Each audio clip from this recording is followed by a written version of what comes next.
think this further, let's say we ended up in the studio and got this album out, then it would be no need to take your own life. And then suddenly you will start to get some fans, play some gigs, and there will be more gigs and maybe another album, and then you will be just in it, Interesting. So you think that the success of what would have been, let's say, the Mysteries with Dead as a part of it would have, do you think that would have, hypothetically speaking, you think that would have prevented things from going the way they went?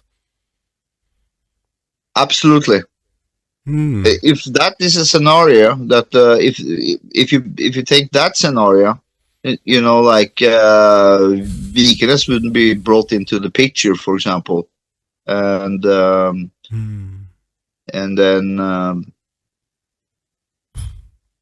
so obviously, and also the fact that we wouldn't have to start all over again, took us 7 years to get back. So imagine what we could have done this 7 years. We already had the Deathwish album from 87.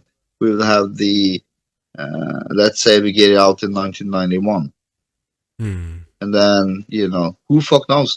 No, I mean, that would be the first album in that kind of music that would be, came out. Unfortunately, it was recorded, but it didn't came out before 94. If you know what I mean. But the songs were already ready in 1990, when we were touring in East Germany and shit. At least 5 of them, and, of the 8.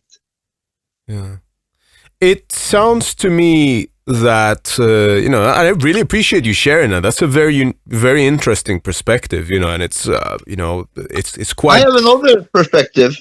Yeah. And that is that, which is always something that irritated me a lot, that Billy, when we got Billy Messiah in 1985,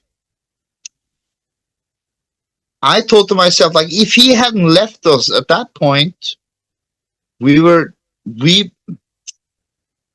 have a jump start, many years of jump start of the whole movement, So, which means that, how it is. Unfortunately, it's like that. But the first one always get all the credit. The rest of the bands that come after, even if they're better, the first band gets the credit. So so it's irritating that we have already made the songs and shit, but couldn't fucking release it, before years later, and that set us back. And of course, like when they have to get new people, and that set us back another 7 years. So yeah. So yeah, but 5 minutes through now. So yeah. So if I can kind of... So that's what I'm like. So we had the problem there, and then Mannheim left 87. We have to find another drummer. We had another drummer a year before we found Hellhammer, and then Blasphemer left. After Blasphemer left, obviously we have these problems, but thankfully that the last lineup has lasted now for 14 years, and I think, by the looks of it, we are now in the process of recording a new album. And I think we're going to have to finish off this we've been on 1.5 hours now. So wrap it up with the talk about a little bit about the future, how it looks for us. That sounds absolutely fine, man. I'm excited to hear that you've got some new album stuff coming up. Yeah. So it was last summer that... the 2 guitarists, Charles and Morten, presented some songs they had written. This is last summer. Right, okay. And I thought to myself, 20 songs or something. So 10 of them was great, in my opinion, right away, or had the potentials. So I just imagine that these guys have been writing for another year, and we are doing some sessions now, writer sessions. So it looks really good. The new thing is also that we have 2 songwriters. So to say it like it's integrated, but it's the easiest way to say it is when you have 2 songwriters, of course there is some competition. They want their songs on the album, obviously. And of course they want to make the best songs. So I don't know if it's healthy or not, but or if they feel the pressure or anything, but I mean, there's got to be some kind of pressure. At least, it's about getting paid also afterwards on the royalties and shit too. Sure, yeah, of course. So, and the prestige, and stuff to release songs under the Mayhem logo. And that is so fucking beneficiary for us now, because obviously we can take the best ideas from 2 guys instead of just 1. So it kind of it secures the quality of the songs. And since I already liked it 1 year ago, I think that the potential is it's looking very good. There was some riffs I was thinking to myself, like, this is some of the best shit I ever heard. So that's looking good. So the plan is that we, of course, like, the world is too big. So the 40-year anniversary tour around the world was not able to put it into the anniversary year. So some of it leaked out into 2025. So we have to finish that. We finish out in the States in April, and there are some festival jobs in the summer. But through the summer or in the spring, we have to record the album, I think, and that will give the record company time to, with the pressing and the promotion and everything, maybe. So hopefully it will be out by the end of 2025. And then a massive world tour will start.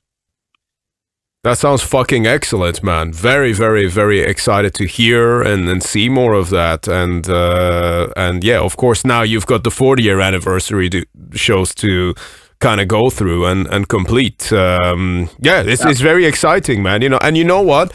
And I mean this honestly.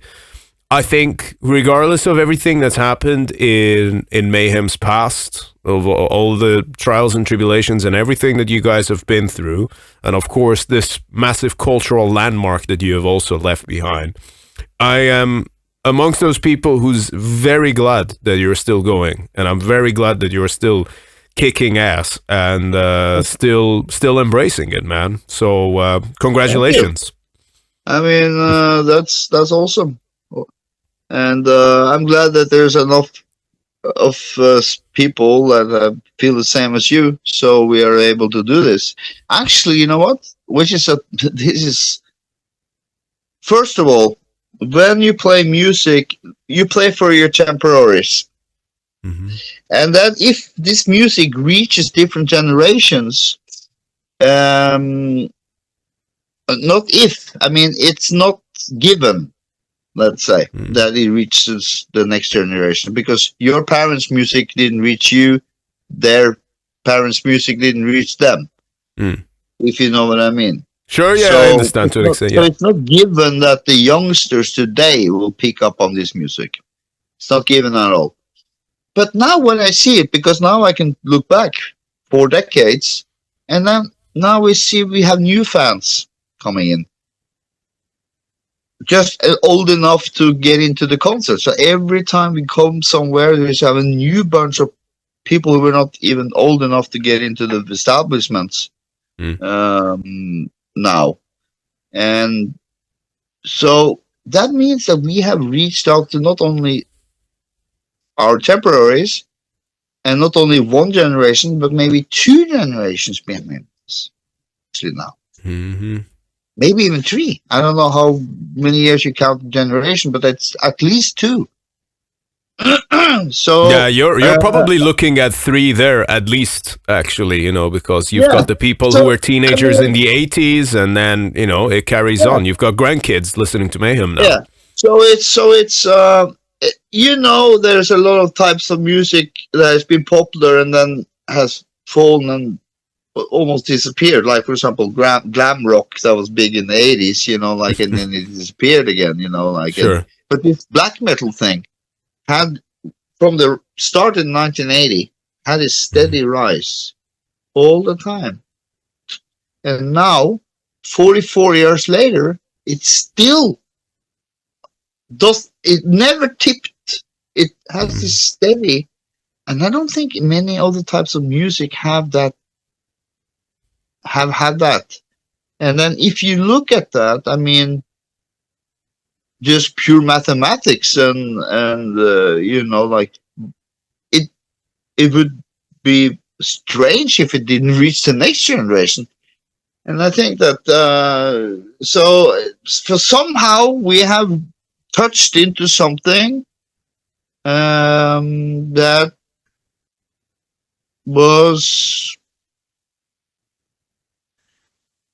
reached to that level, it's crazy to think about in one way that happened to us. But it did, and of course, I mean, I set out, I aimed to do it, so so it's not like I'm very surprised. Sure. If you know what I mean, you set out to do something, and if you achieve it, you can't be surprised that you did that. Mm-hmm. So yeah, absolutely. But we're looking forward to coming to London now in was it December? Yep, that's right. And that's also right, Manchester. Mm-hmm. So and also we have some gigs in the US, Canada coming up, some in Europe, before we head out to Asia over the New Year. So we have a month out and about there. Australia. Also excited about a couple of new countries adding to the list, which is now 63 countries for Mayhem conquered, and 2 more now coming in. Mainland China. We have played in Hong Kong before, so I kind of played China, but mainland China and Nepal. Never been in Nepal before. Amazing. Some friends of mine played there with Napalm Death back in, I think, 2010 or 11, and they had a great response there. I think part of it was because they don't get many gigs, so I think you get a very good turnout there from what I know.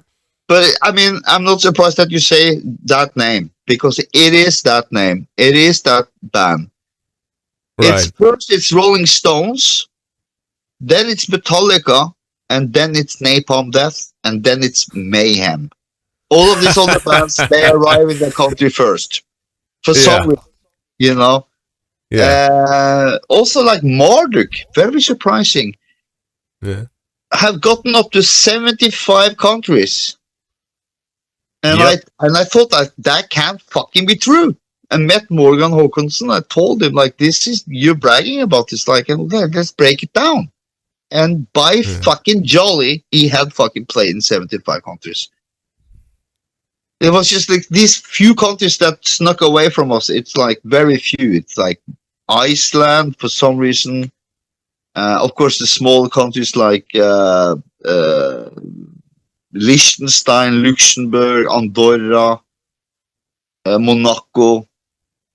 We haven't played there. There's a couple of countries in South America that we haven't played, but it's not a huge market. But I know all the bands who play there, so we have to do it.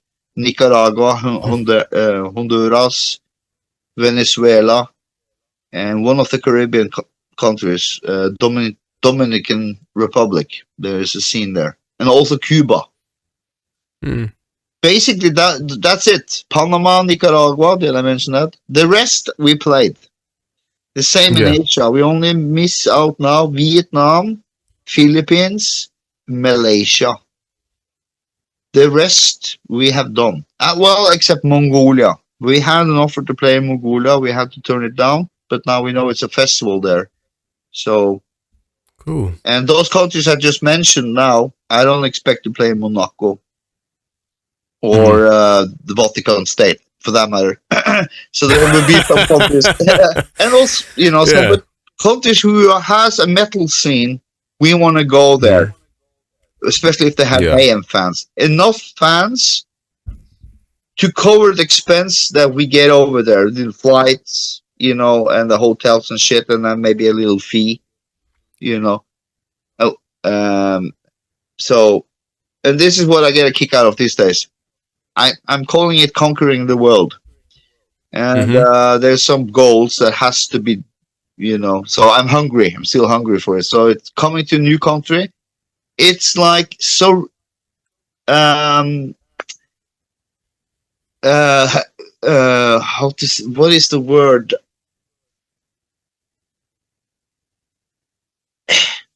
It's so great in so many ways.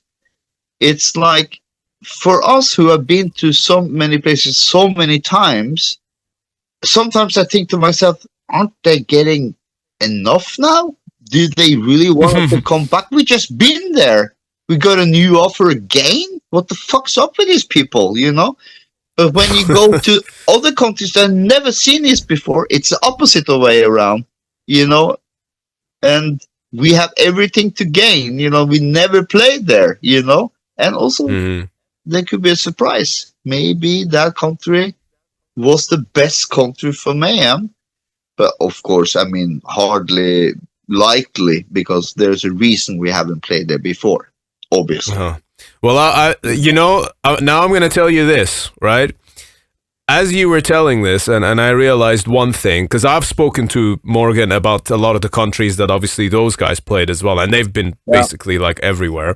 There's one country that, the countries that I've played in total, or my band has played, we're barely just scratching 2-digit numbers. But there's one country that we've played that none of you guys have, and that's Iran.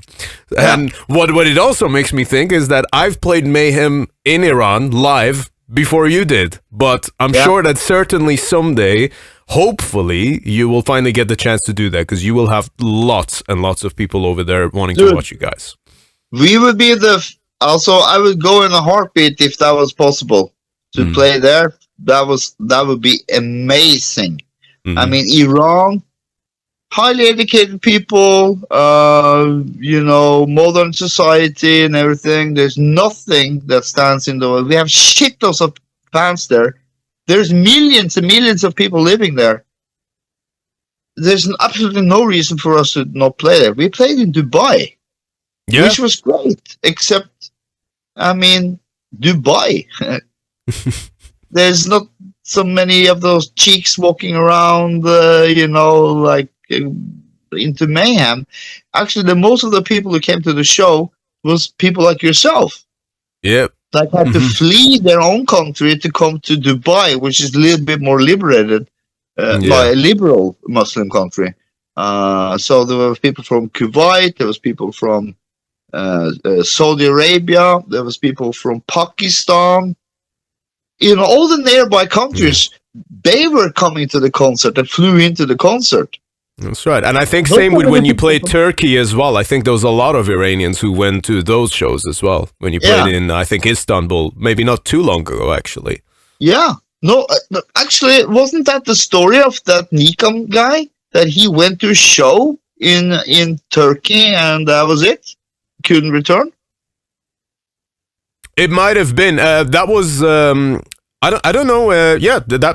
That might have been the case. That's happened multiple times, actually. It happened to this girl I know as well, and then she ended up having a thrash band in France, and it's examples like that. But hopefully when we don't have a fucking Islamic bullshit government in the future, then you guys would be more than welcome to go. I'll go back. I haven't been back there for 10 years, but I would love to go back and play this again and share it with people. It's a fucked up thing, like when the politics fucks up for normal business, playing concerts and stuff.